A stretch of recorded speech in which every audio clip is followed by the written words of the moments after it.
Bienvenidos una semana más a nuestro noticiero semanal de Radio Internacional de Noticias. La policía egipcia interviene para impedir que una argumentaron en Nueva York ante la comisión. Como noticias nacionales presentamos Medio centenar de asociaciones Provida han convocado a facilitar datos precisos al respecto a la... Terminaremos con noticias de la Santa Sede. El Vaticano recoge firmas para defender a no nacidos. Desde la Conferencia Episcopal Italiana. Bienvenidos una vez más a nuestro noticiario semanal de Radio HM. Hoy les saludamos Gemma Díaz y Marian Samino. El próximo 15 de octubre la Fundación Educatio Servanda va a consagrar todas sus obras y la propia Fundación al Sagrado Corazón de Jesús en un acto que se celebrará en el Cerro de los Ángeles, Getafe, coincidiendo con la celebración del 10º aniversario de su constitución. La Fundación explicó así el porqué de la consagración. Nuestra tarea educativa, en última instancia, tiene como fin contribuir a la construcción de lo que San Juan Pablo II llamaba la civilización del amor. Y para eso tenemos que aprender todos a amar como Él nos ama, amar desmesuradamente. Sobre las ruinas acumuladas por el odio y la violencia tenemos que edificar la tan deseada civilización del amor, el reino del corazón de Cristo, decía San Juan Pablo II. El corazón de Cristo reinará cuando amemos al prójimo, cuando cambiemos el odio por amor, la maledicencia por la bendición, la violencia por la ternura, la maldad por el bien, la injusticia y las humillaciones por el respeto y la compasión, las mentiras y la corrupción por la verdad y la honestidad, cuando se respete la dignidad y se protejan los derechos de cada persona. En nuestros colegios no estamos solo para enseñar matemáticas, historia, inglés o lengua. Estamos para amar a los niños como Dios los ama, para amar a las familias como Cristo las ama. No basta con enseñar bien, tenemos que amar bien, sin medida, visceralmente. Amar con la ternura de Cristo. Seremos capaces de amar así si estamos unidos al corazón eucarístico de Jesús. Él es la vid verdadera y nosotros somos los sarmientos. Sin Él no podemos hacer nada, pero con Él, unidos a Él, en comunión con Él, lo podemos todo. Si queremos crecer en el amor y educar en el amor a nuestros niños, debemos adorar a Cristo Eucaristía, no hay otro camino. No se trata de hacer muchas cosas. Ni siquiera se trata solo de dar lo mejor de nosotros mismos, se trata de entregarnos a nosotros mismos. Ojalá todos los profesores empezáramos nuestra jornada de rodillas ante el sagrario. La consagración al Sagrado Corazón se realiza en la práctica si vivimos en estado de gracia. Y para estar en gracia de Dios debemos confesarnos a menudo y participar frecuentemente en la Eucaristía. Solo así podemos mantenernos unidos al Señor. No seremos santos por nuestros méritos o nuestras virtudes. Seremos santos por la gracia de Dios que nos alimenta con su propio corazón para que nosotros podamos ser como Él para los demás, para que nuestro corazón arda con el amor de Cristo y así seamos capaces de incendiar de ternura nuestros colegios, para que seamos cauces de la misericordia de Cristo, ayudando a los que están pasando por situaciones de necesidad, enseñando a los que no saben, corrigiendo a los que se equivocan, dando consejo a quienes lo necesitan, acompañando a los enfermos, perdonando a los que nos ofenden, consolando a los que están tristes, sufriendo con paciencia los defectos del prójimo, rezando por las necesidades de cuantos nos rodean. Para eso nos consagramos al Sagrado Corazón, para que aprendiendo a amar de quien nos ama hasta el extremo, seamos nosotros capaces de amarnos unos a otros y de enseñar a amar a nuestros alumnos con la palabra y sobre todo con el ejemplo de nuestra propia vida. Comenzaremos con las noticias de interés internacional. Pakistán. Condenan a muerte a matrimonio cristiano por acusación falsa de blasfemia. Estados Unidos. Presionan a Disney para incluir personajes gay en Star Wars y Frozen. China. Demuelen 2 iglesias y matan a mujer en una de ellas. Estados Unidos. Retiran la licencia a un centro abortista por sus pésimas condiciones sanitarias. Pasaremos después a las noticias nacionales. Declaraciones del cardenal Müller. Dios ha puesto su morada en el corazón del hombre, recuerda el obispo. Sacerdote recuerda a millones de muertos del comunismo a líder de izquierda. Restauran el manuscrito más antiguo de los ejercicios espirituales de San Ignacio de Loyola. Y por último comentaremos algunas de las noticias más destacadas de la Santa Sede. El Papa advierte a cristianos del peligro de convertirse en momias espirituales. El Vaticano se prepara para celebrar jubileo de los sacerdotes. Papa a mercedarios. Proclamen el año de gracia del Señor a cristianos perseguidos. Papa Francisco. Dios no descarta a ninguna persona. Él ama a todos. El matrimonio cristiano formado por Safkat Emmanuel y Sagufa Kausar, acusado de blasfemia en 2013 por el supuesto envío de mensajes de texto blasfemos en inglés, se enfrenta este mes de mayo a su primera audiencia tras ser condenado a pena de muerte en Pakistán. Según la información recogida por Ayuda a la Iglesia Necesitada, el equipo de abogados de la Farrukh Sai Foundation, que ha asumido la defensa legal de los dos cónyuges, ha presentado un recurso ante la Corte de Apelación para anular su condena. Los abogados defensores han indicado que el marido, Shavkat, que vive pegado a una silla de ruedas desde que tuvo un accidente en 2004, fue extorsionado y obligado a confesión por la policía que lo amenazó con hacer daño a su esposa. Asimismo, la agencia Zenit ha publicado que los mensajes de texto fueron escritos en inglés, pero ambos acusados son pobres y analfabetos, sea en su idioma urdu y aún más en inglés. El matrimonio fue condenado a muerte el 4 de abril de 2014, aunque no existía ninguna SIM o teléfono registrado a nombre de Sagu Fakta. Han denunciado sus representantes legales. Así, la única prueba que los agentes de la policía local han presentado es una declaración de la compañía telefónica. A pesar de que no existían pruebas concretas, el juez de primera instancia cedió a la presión islamista y emitió la sentencia de muerte, han señalado los abogados defensores. Todo el proceso se realizó dentro de la prisión debido a que se temía por la seguridad del matrimonio cristiano. Debido a la aprobación de la ley sobre blasfemia en Pakistán, cientos de personas de estas comunidades han sido encarcelados. Es el caso, por ejemplo, de la cristiana pakistaní Asia Bibi, acusada de blasfemia y encarcelada desde hace 6 años. También se enfrenta a morir en la horca. Los abogados del matrimonio han criticado que en la mayoría de los casos las personas son acusadas falsa y maliciosamente solo por venganza personal.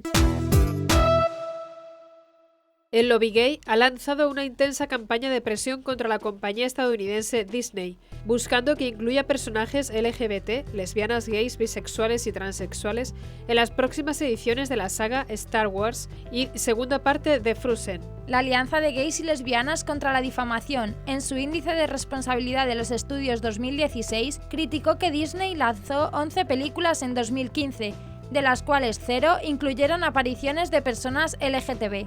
Disney podría ceder a las presiones del colectivo homosexual, ya que en el pasado ha incluido personajes lésbicos en su programación televisiva y retiró su ayuda económica a los Boy Scouts por no aceptar a guías homosexuales a cargo de sus tropas. En declaraciones para ACI Prensa, Luis Losada Pescador, director de las campañas de la Plataforma Internacional de Defensa de la Familia Citizen Go, expresó su escepticismo a que sean los fanáticos de la película Frozen quienes reclaman una novia para su protagonista. Permítanme dudarlo. No creo que haya niños y padres con mente tan retorcida como para reclamar una novia para una princesa que supuestamente encarna los valores femeninos y el amor verdadero, señaló. Para Losada Pescador, se trata más bien de una estrategia del lobby rosa de Disney para tratar de hacernos comulgar con ruedas de molinos. Como todavía no se trata sino de un rumor, espero que quede como tal. En caso contrario, Disney debe saber que muchos padres no entenderán que una princesa tenga novia. Sencillamente, no es el modelo que quieren para sus hijas, indicó. El director de campañas de Citizen Go advirtió que si Disney cede ante estas presiones, habrá dado un paso definitivo en su desnaturalización. Disney nació con la intención de hacer soñar a los niños con valores eternos, amistad, fidelidad, amor, etc. Ahora podría convertirse en el ariete de un proyecto adoctrinador de corte radical. Que no se extrañen si los padres les dan la espalda, dijo. Con la política de erradicar los símbolos del cristianismo en toda China, el 14 de abril, 2 miembros de un grupo encargado de demoler la iglesia cristiana Beitu, ubicada en la región central de China, fueron detenidos por la policía después de haber asesinado con una máquina de excavación a la esposa de un pastor cristiano que intentó detenerlos. Din Kumei y su marido Ling Yangon fueron empujados a una zanja y enterrados vivos por el bulldozer durante una reunión de su congregación. Su marido pudo escapar, pero ella no lo logró. Una empresa respaldada por el Partido Comunista que gobierna el país envió al equipo de demolición a la iglesia después de que un promotor local decidiera tomar la propiedad. Así lo denunció la ONG cristiana de derechos humanos china, AID. Uno de los miembros de la tripulación supuestamente dijo: «Entiérrenlos vivos por mí, seré responsables de sus vidas». Además, un policía local contó a China AID que 2 miembros encargados de la demolición fueron detenidos, pero el oficial que llevaba el caso no dio a conocer los supuestos crímenes. Los cristianos locales dijeron que las autoridades gubernamentales a cargo de la zona no estaban presentes para supervisar la demolición. Por su parte, Lee denunció que la policía tomó un tiempo inusualmente largo para atender el asesinato. Bob Fu, presidente de la ONG china, aseguró a ACI Prensa el pasado 25 de abril que el cristianismo se ha convertido en el objetivo principal en la cultura y es tratado como una amenaza política y de seguridad para el régimen. Asimismo, señaló que la situación de los cristianos en China ha cambiado con el gobierno del presidente Xi Jinping, quien asumió el cargo en 2013. Comparó la situación con una nueva revolución cultural. El estado de Virginia ha suspendido temporalmente la licencia de un centro abortista en Fairfax, Virginia, Estados Unidos, cuyo propietario tiene un largo historial de cargos penales en varios estados derivados de la atención deficiente a los pacientes por el pésimo estado de las instalaciones. La clínica, que está registrada a nombre de Stephen Brigham, es una de las 14 instalaciones de los estados de Virginia, Maryland y Nueva Jersey, que hacen parte de la cadena abortista American Women's Service.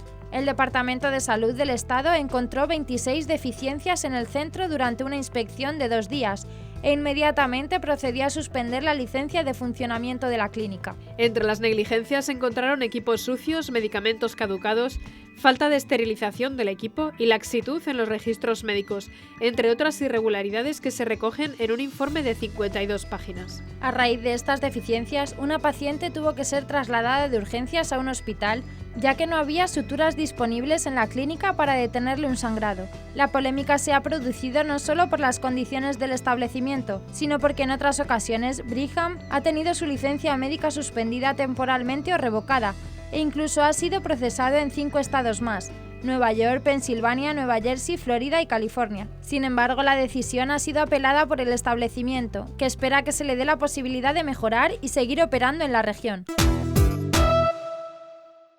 El prefecto de la Congregación para la Doctrina de la Fe del Vaticano, el cardenal Gerhard Ludwig-Müller, ha asegurado en Madrid de que es una contradicción estar divorciado y vuelto a casar y querer comulgar, y ha precisado que ningún papa puede cambiar la doctrina sobre los sacramentos del matrimonio y la Eucaristía.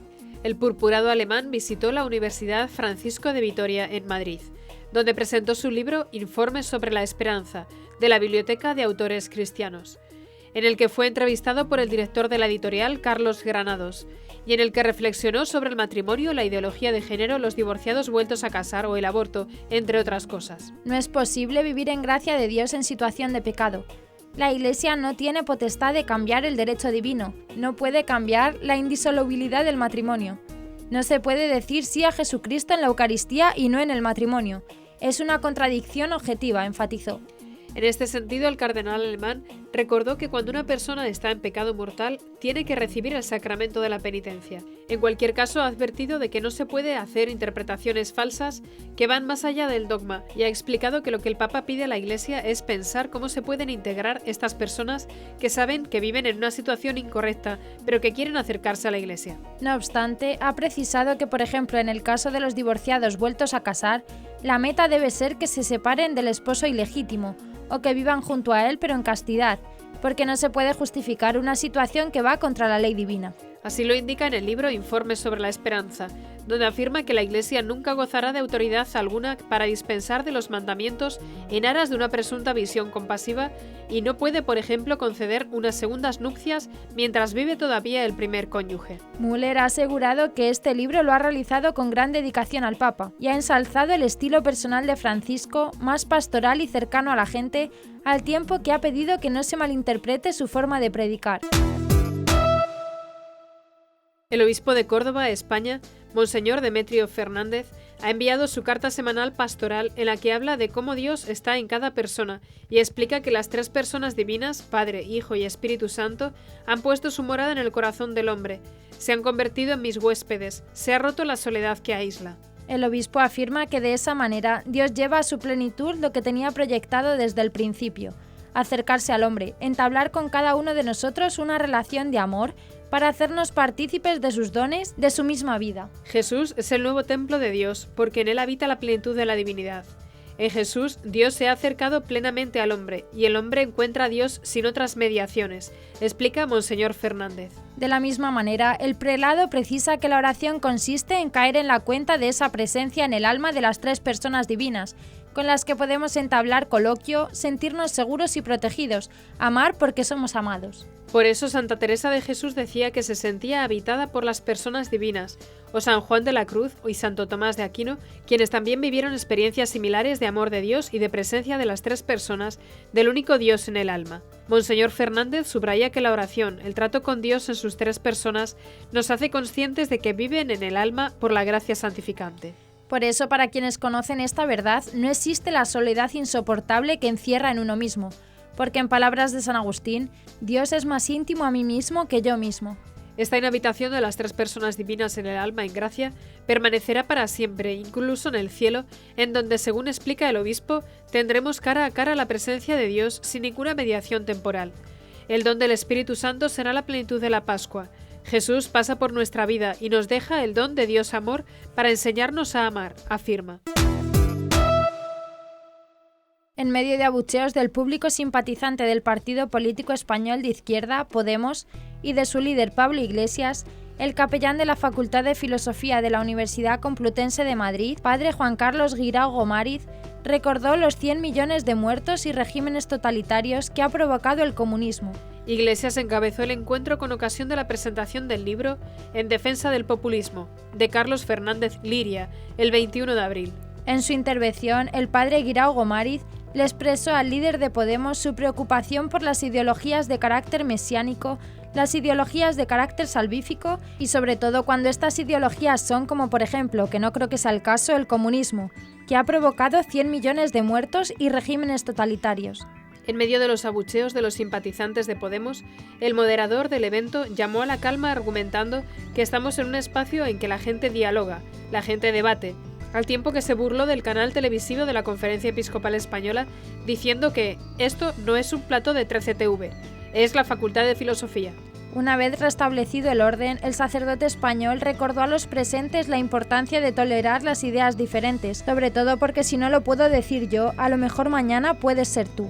Hay un derecho fundamental que es la libertad de expresión, dijo, y destacó luego que afortunadamente vivimos en un país en donde hay libertad de expresión. Padre Guirao Gomariz destacó que la relajación moral de la sociedad, un tema importante y que también abordó el líder de Podemos, pasa por dos cuestiones que son básicas, que son el derecho a la vida desde la concepción hasta la muerte y el matrimonio fundado en una comunión de vida entre un hombre y una mujer. El sacerdote recordó además que el canal televisivo español Telecinco transmitió recientemente un programa justificando el incesto entre hermanos. El presbítero indicó que yo creo que el único Mesías es Jesucristo.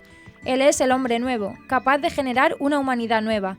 Y dijo a los asistentes al evento, yo soy sacerdote, si alguien quiere recibir cualquier sacramento, estoy a su disposición.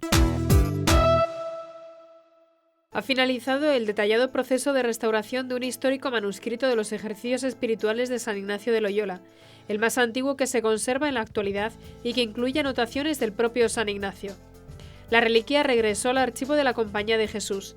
El trabajo fue necesario por el efecto negativo del ácido contenido en la tinta empleada en su escritura. La restauración fue definida como de vanguardia por el diario italiano Avvenire, que destacó el valor del escrito como una reliquia extraordinaria que sin embargo fue fabricada como un objeto común y haciendo uso de los materiales usuales, papeles delgados y tinta con un grado de acidez. El documento ya había sido sometido a una restauración demasiado invasiva para las técnicas actuales, en la cual se adhirieron capas de seda fina a las hojas que tenían riesgo de perder trozos de papel. La técnica empleada anteriormente logró evitar la pérdida de fragmentos, pero favoreció el paso de la tinta, lo que perjudicó gravemente la lectura. La seda agregada no neutralizó la acción del ácido de la tinta y el proceso fue acelerado por el pegamento empleado. Por esto se requirió un notable esfuerzo que contó con la financiación de la Fundación Vasca Gondra Barandiaran de Guecho en Vizcaya. El manuscrito fue analizado a través de infrarrojos, fluorescencia de rayos X y rayos ultravioleta. Los procedimientos indican la presencia de metales pesados, la composición de las hojas y de las tintas. Las adiciones de seda tuvieron que separarse sin afectar el papel y aplicar una nanosuspensión de hidróxido de calcio alcohol isopropílico, especialmente desarrollada para el documento. Los trabajos fueron presentados en un evento organizado en el Aula Magna de la Pontificia Universidad Gregoriana en Roma, Italia, el día 29 de abril. El foro contó con la presencia del padre Ignacio Echarte, secretario de la Compañía de Jesús, quien comentó la importancia del manuscrito y de expertos de la Universidad Católica del Sacro Cuore, de la Universidad de Padua y la Universidad de Florencia, así como de la Biblioteca Apostólica Vaticana.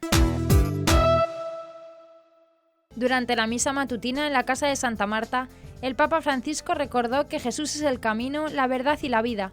Sin embargo, advirtió que hay fieles que no viven con coherencia el Evangelio y terminan convirtiendo en cristianos vagabundos o en momias espirituales, porque se quedan parados y no avanzan, no hacen daño pero no hacen el bien.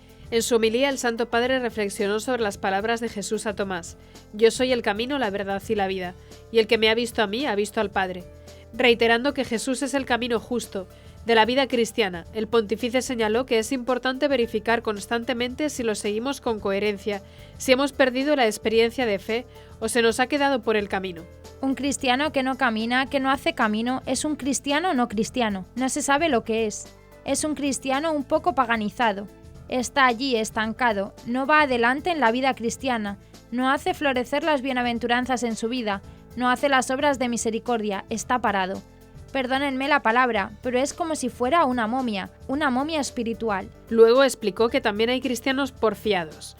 Dijo que si bien cuando se camina es posible equivocarse de rumbo, lo peor es la tragedia de ser testarudo y decir: «Este es el camino», y no dejar que la voz del Señor nos diga que no lo es, que nos diga: «Vuelve atrás y toma el camino verdadero».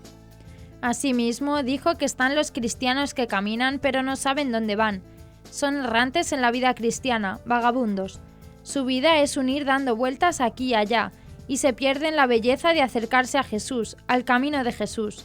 Pierden el camino porque van dando vueltas, y tantas veces ese vagabundear los lleva a una vida sin salida. El vagabundear demasiado se transforma en un laberinto, y después no saben cómo salir. Han perdido esa llamada de Jesús. El Papa recordó que el camino de Jesús está lleno de consolaciones, de gloria y también de cruz, pero siempre con la paz en el alma, y alentó a preguntarnos cómo es nuestro caminar.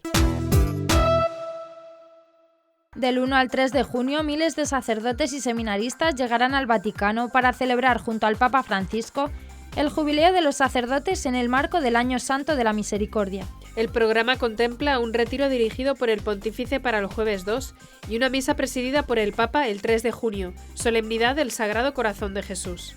En el sitio web del Jubileo de la Misericordia se indicó que como signo de comunión, cada iglesia particular está invitada a vivir este momento jubilar, replicando de acuerdo con las circunstancias propias las actividades que tendrán lugar en Roma. De manera especial se sugiere sintonizarse con las 3 meditaciones que ofrecerá el Santo Padre el jueves 2 de junio, en preparación a la solemnidad que se celebra al día siguiente.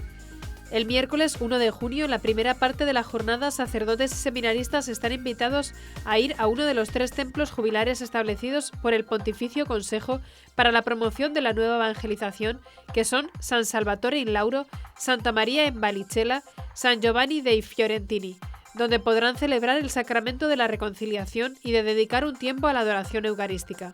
El segundo momento consiste en una catequesis sobre la misericordia, impartida por un obispo seguido de la misa.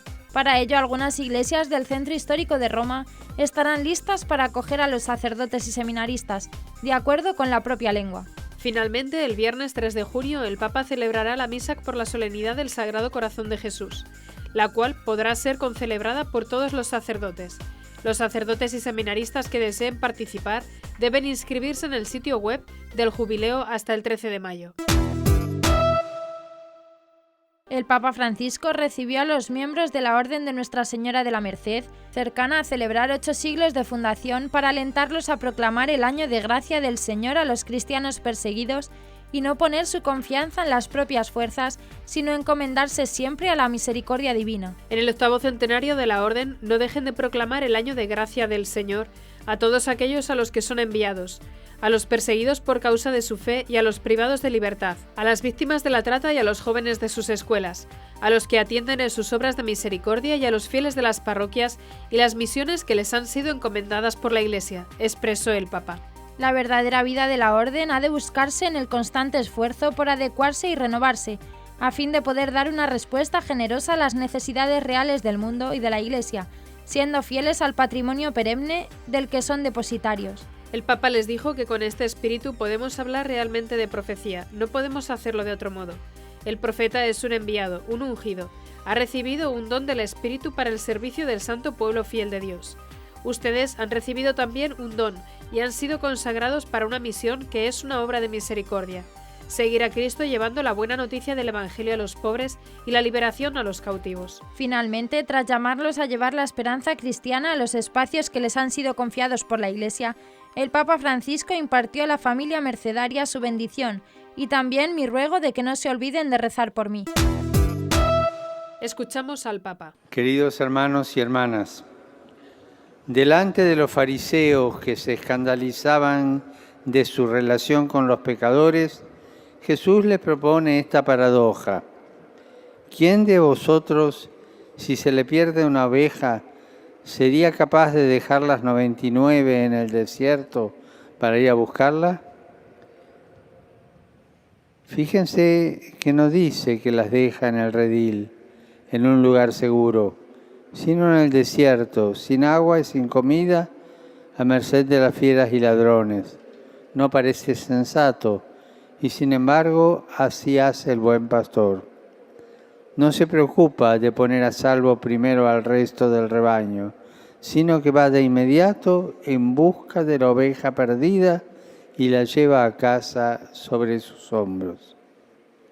Muchas veces también nosotros nos escandalizamos de esta actitud aparentemente inconsciente del Señor, pero hay una razón para este modo de actuar. No podemos exigir al Señor que permanezca con nosotros olvidándose del otro. Nadie puede sujetarle, frenar su amor por todos.